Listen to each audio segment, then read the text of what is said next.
네, 오늘도 금요 심야 예배를 드리기 위해서 영상을 켜시고 또 접속하신 모든 분들에게 하나님의 크고 놀라우신 사랑과 은혜가 충만하게 임하시기를 주님의 이름으로 간절히 축원합니다.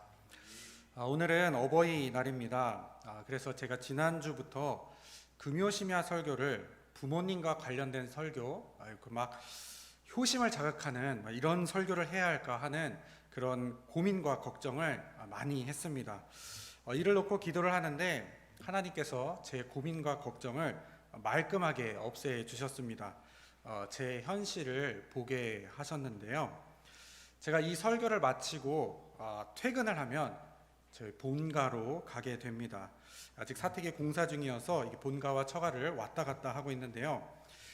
부모님과 관련된 설교를 하고 난 다음에 퇴근을 하고 집으로 돌아가면 제가 누구를 뵙게 됩니까? 저희 부모님을 뵙는 거죠. 그러면 뭔가 서로 굉장히 민망하고 어색할 것 같은 거예요. 아마 저희 부모님도 지금 이걸 보고 계실 거거든요. 이 평안해야 하는 밤이 뭔가 어색하고 불편한 밤이 될 수도 있겠다는 생각이 불현듯 들자 저의 설교 방향을 바꿔야겠다는 다짐을 하게 되었습니다. 아마 이것도 하나님의 사인이라 저는 믿습니다. 이 현실을 바라보게 하신 하나님께 감사를 돌립니다. 아마 하나님께서는 제가 굳이 말씀으로 전하지 않더라도 여러분 모두가 이미 그런 아름다운 삶을 살고 계시기 때문에 오늘의 말씀을 준비시킨 것이 아닐까 생각해 봅니다. 모쪼록 부모와 자녀 모두가 복되고 평안한 5월 가정의 달이 되시기를 다시 한번 주님의 이름으로 간절히 축원합니다. 지금도 그렇지만 제가 어렸을 때 부모님들이 많이 하시는 말씀 중에 하나가 우리 애는 머리는 좋은데 노력을 하네요 라는 말이었습니다. 여러분들도 혹시 그렇게 하시거나 들어보셨습니까? 제가 나름대로 학원에서 일도 해봤고 또 과외 경력도 있고 해서 이 부모님들을 많이 배웠는데 그분들은 어떤 그런 소망과 기대를 가지고 늘 저에게 이렇게 말씀을 하세요.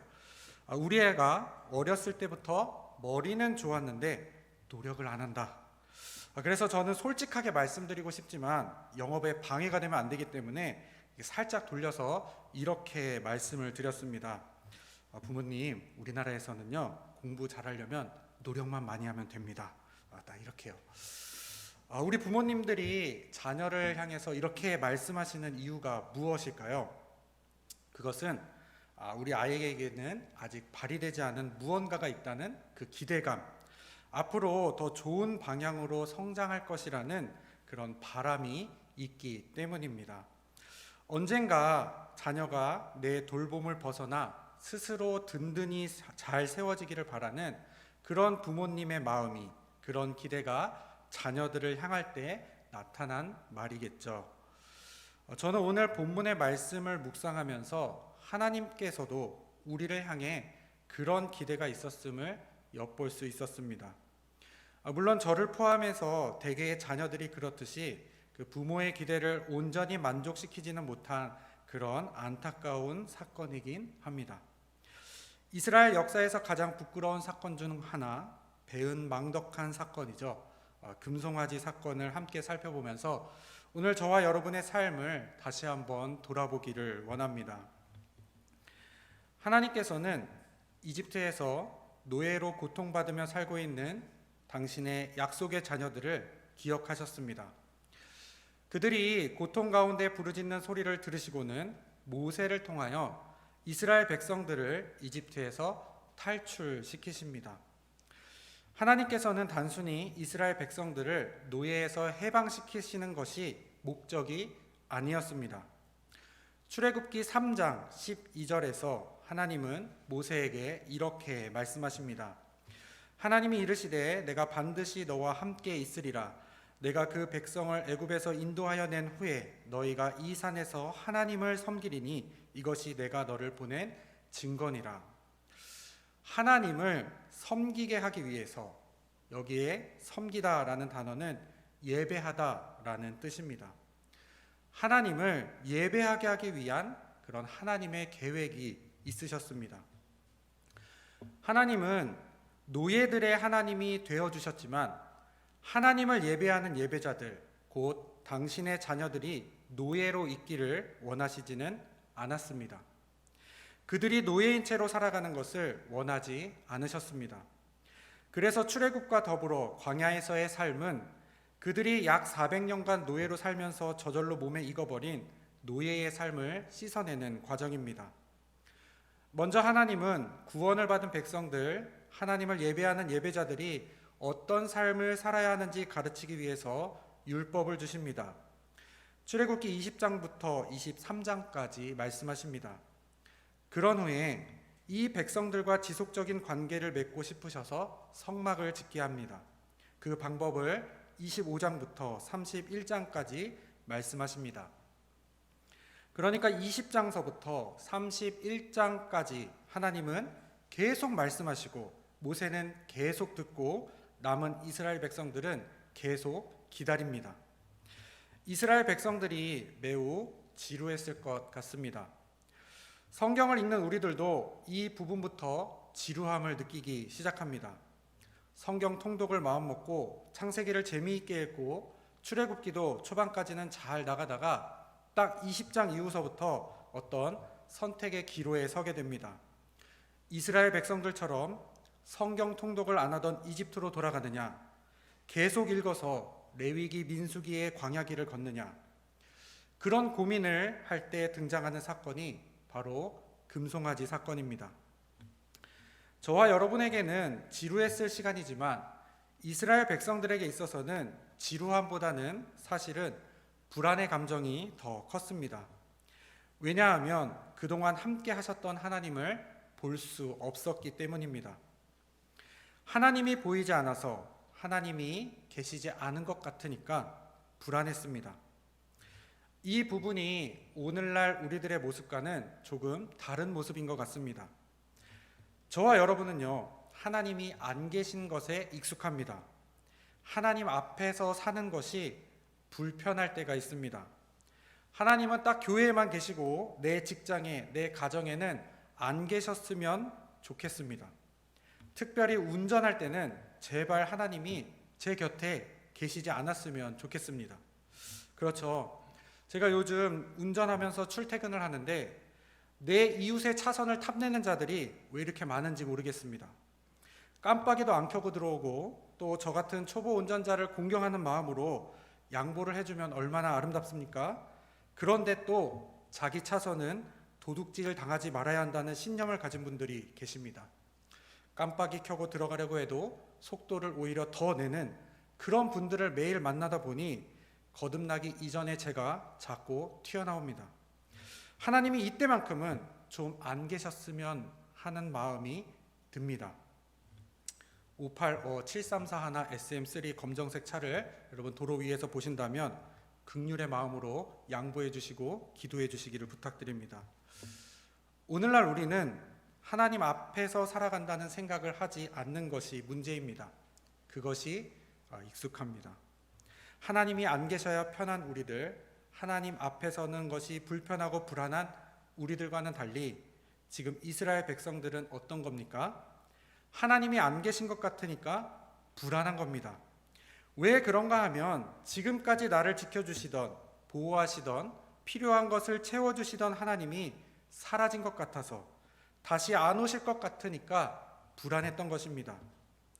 출애굽한 이후에 이스라엘 백성들이 만났던 하나님은 이런 하나님입니다. 자기를 괴롭히던 이집트에 10가지 재앙을 내려서 구원하신 분, 먼 길을 떠날 수 있도록 그들의 주인으로부터 예물을 받게 하신 분, 홍해를 가르고 이집트의 군대로부터 지켜주신 분, 반석에서 물을 주시고 전쟁에서 승리케 하신 분, 배고플 때 만나와 메추라기를 주신 분입니다. 한마디로 말씀드리면 해달라는 것을 다 해주셨던 분입니다. 필요한 것을 알아서 다 챙겨주셨던 하나님이십니다. 이스라엘 백성들은 모세를 통해서 그런 하나님을 보았습니다. 그런데 모세가 너무나 긴 시간 동안 보이지 않자 불안했습니다. 모세가 이대로 죽으면 필요할 것 제때 주시던 그 하나님도 다시 나타나지 않을 것 같은 마음에 불안했던 것입니다. 그래서 아론에게 다가가 이렇게 이야기합니다. 오늘 본문 32장 1절 말씀입니다. 백성이 모세가 산에서 내려옴이 더딤을 보고 모여 백성이 아론에게 이르러 말하되 일어나라 우리를 위하여 우리를 인도할 신을 만들라. 이 모세 곧 우리를 애굽 땅에서 인도하여 낸 사람은 어찌 되었는지 알지 못함이니라. 백성들이 아론에게 이르러 말하되 라고 나와 있는데, 여기 이르러 이 말은 대항하여 서서라는 말입니다. 뭔가 심하게 따질 것이 있어서 마치 데모하듯이 시위하듯이 아론 앞에 백성들이 나온 것입니다. 백성들이 막 불안이 극에 달하니까 아론에게 대든 것입니다. 모세는 시내산에 오르기 전에 아론에게 전권을 위임했습니다. 그 옆에 훌도 붙여주셨습니다. 출애굽기 24장 14절의 말씀입니다. 장로들에게 이르되 너희는 여기서 우리가 너희에게로 돌아올 때까지 기다리라. 아론과 훌이 너희와 함께하리니 무릇 일이 있는 자는 그들에게로 나아갈지니라 하고. 그런데 이 아론의 지도력이 약했던 것 같습니다. 일을 잘 못했나 봅니다. 좀 모세가 40일 동안 내려오지 않을 것 같으면 좀 아침에 일어나서 소망을 주는 1분 메시지도 보내주고 저녁에 중보기도 영상도 좀 찍고 이랬으면 얼마나 좋았겠습니까? 그렇죠. 다들 화면 너머로 동의하시는 줄 믿습니다. 그랬으면 백성들도 불안이 좀 덜했을 텐데 그렇게 하지를 못했습니다. 결국 아론은 최악의 선택을 하고 맙니다. 그들을 위해서 금송아지를 만듭니다. 송아지, 황소는 그들이 노예로 있었을 때 가장 익숙했던 우상의 모양이었습니다. 자기들의 주인이 믿었던 신의 모습입니다. 그 모습을 그대로 만들어서는 하나님이라고 부릅니다. 이 송아지가 우리를 이집트에서 해방시킨 하나님이라는 겁니다. 하나님을 잊었던 것이 아닙니다. 다른 신을 찾은 것도 아닙니다. 자기가 경험했던 하나님이 바로 이 금송아지라는 겁니다. 그렇게 이스라엘 백성들은 자기들을 위한 신, 자기들 인도할 신을 만들었습니다. 1절 말씀에 그들이 아론에게 대들면서 말한 우리를 위한 신, 우리들을 인도할 신을 만들어 달라는 것에는 이런 의미가 담겨져 있습니다. 내 마음대로 할 수 있는 하나님, 나를 괴롭히는 이들에게 재앙을 내려줄 수 있는 하나님, 금과 보석을 여비로 챙겨주시는 하나님, 칼과 전쟁의 위협으로부터 지켜주시는 하나님, 매일 먹을 것을 풍족하게 채워주시는 하나님, 나를 위한 하나님, 내 필요한 것들을 알아서 챙겨주시는 하나님, 내 마음에 드는 하나님, 내 마음대로 할 수 있는 하나님을 만든 것입니다. 여러분들에게도 그런 하나님이 필요하십니까? 만약 하나님의 계획이 그저 이스라엘 백성들을 이집트에서 탈출시키는 것이었다면 하나님은 계속해서 이스라엘 백성들에게 그런 하나님이 되어주셨을 것입니다. 백성들을 두고 사라지지 않으셨을 것입니다. 계속 먹여주고 재워주고 지켜주셨을 것입니다. 하지만 하나님은 그럴 계획이 아니었습니다. 불평하면 달래주고 해달라는 것을 다 해주는 하나님이 아니셨습니다. 하나님의 계획은 무엇입니까? 이 백성들이 하나님을 섬기도록 하는 것, 하나님을 예배하도록 하는 것이었습니다.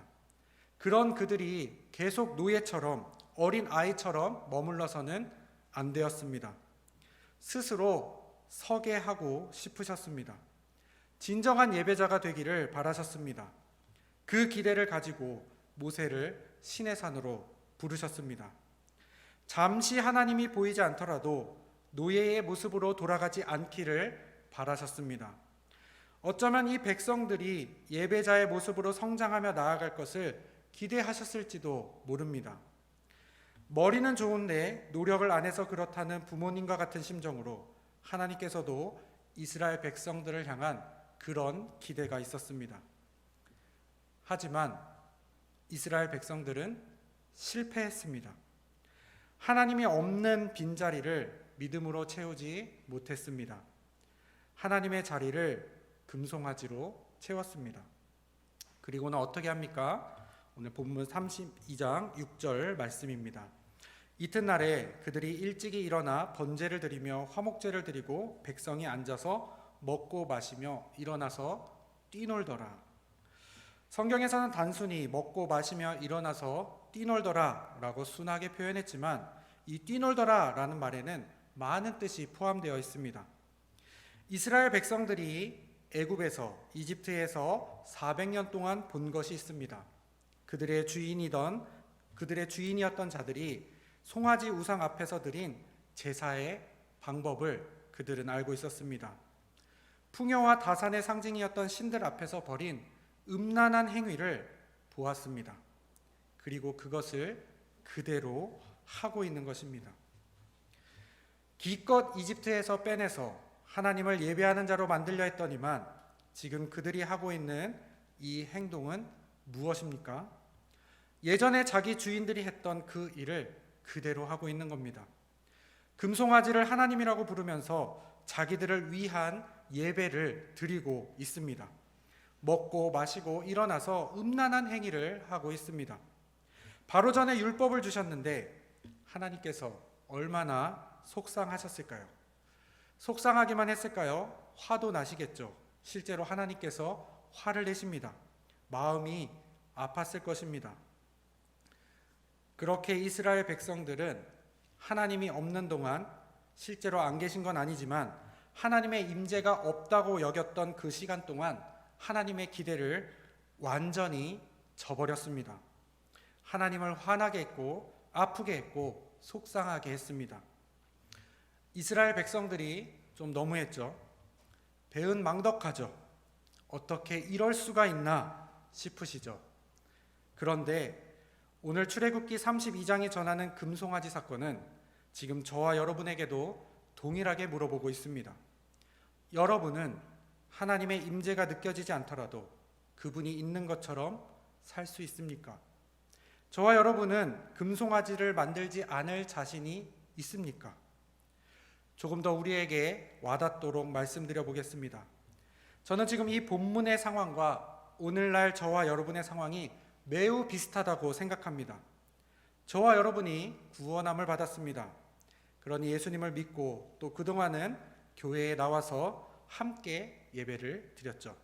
그런데 코로나19가 찾아왔습니다.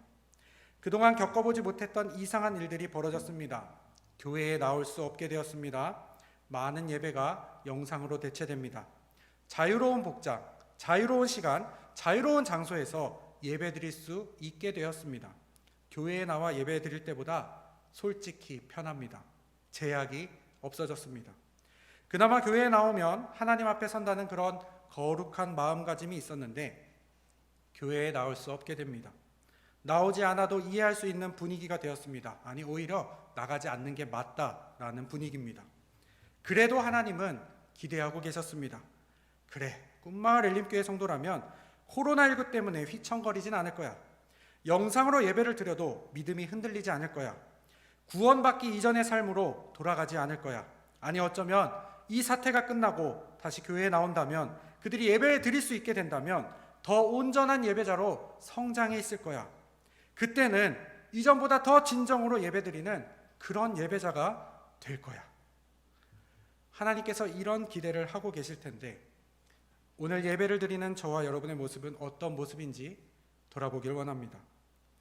우리가 이스라엘 백성들과 같이 나를 위한 예배를 금송아지를 만들지 않았는지 돌아보았으면 좋겠습니다. 역시 나는 자유로운 영상 체질인가 봐. 교회는 건물이 아니라 사람이잖아. 내가 성전이고 교회니까 하나님은 어디에도 계신 분이니까 앞으로도 쭉 이렇게 영상으로 예배드려도 괜찮아. 이게 더 편하고 좋은 것 같아. 이거 완전 내 스타일이야. 맞는 말입니다. 성경은 그렇게 말씀합니다. 우리가 성전이고 하나님은 어디에도 계십니다. 그런데 그 말씀을 가지고 나를 위한 예배, 내가 편하고 싶은 예배를 드리면서 여기에 이 말씀을 적용한다면 금송아지를 만들어 놓고 하나님이라고 경배하는 것과 무엇이 다릅니까? 하나님께 드리는 예배가 아니라 나를 위한 예배 아닙니까? 출애굽기 32장은 우리에게 보다 직접적으로 이렇게 묻고 있습니다. 코로나19로 영상 예배를 드렸어도 교회에 나올 수 없었는데도 온전한 예배를 드렸습니까? 하나님께서 어디에나 계신 것을 믿는 것처럼 어디서나 하나님 앞에 계신 것처럼 살고 계십니까?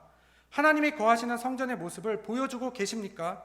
여러분은 여러분을 위한 예배를 만들거나 하나님의 자리에 금송아지를 만들지는 않으셨습니까? 다시 예배 자리로 나올 때 이전보다 온전한 예배자로 성장하셨습니까? 우리들의 모습을 돌아보아야 합니다. 사랑하는 꿈마을님께 성도 여러분, 하나님은 우리에게 기대를 걸고 계십니다. 최소한 코로나19 이전보다 우리의 믿음이 약해지지 않았으면 좋겠습니다. 모이는 예배의 자리로 나아올 때 이전보다 더 온전한 예배자의 모습으로 신령과 진정으로 하나님께 예배드리는 여러분들이 되셨으면 좋겠습니다. 하나님께서 지금 우리들의 모습을 보면서 화가 나시거나 마음이 아프시거나 속상하지 않으셨으면 좋겠습니다. 금송아지 사건은 하루에 자기 친구와 형제 가족이 3,000명이나 죽게 되는 비극적인 결과를 맞이하게 됩니다. 그런데 반대로 말씀드리면 친구, 형제, 가족이 금송아지 앞에 예배를 드리는데도 끝까지 하나님 편에 서 있던 예배자들도 있었다는 얘기입니다. 우리가 읽지는 않았지만 출애굽기 32장 29절에서 모세는 그들을 하나님께 헌신한 자들이라고 말합니다. 하나님께서 그들에게 복을 내릴 것이라고 축복했습니다. 헌신은 특별한 일을 하거나 엄청난 일을 하는 것이 아닙니다. 금송아지 앞에 예배드리지 않는 것이며 하나님 편에 서는 것입니다. 하나님께서는 저와 여러분을 위한 계획이 있으십니다.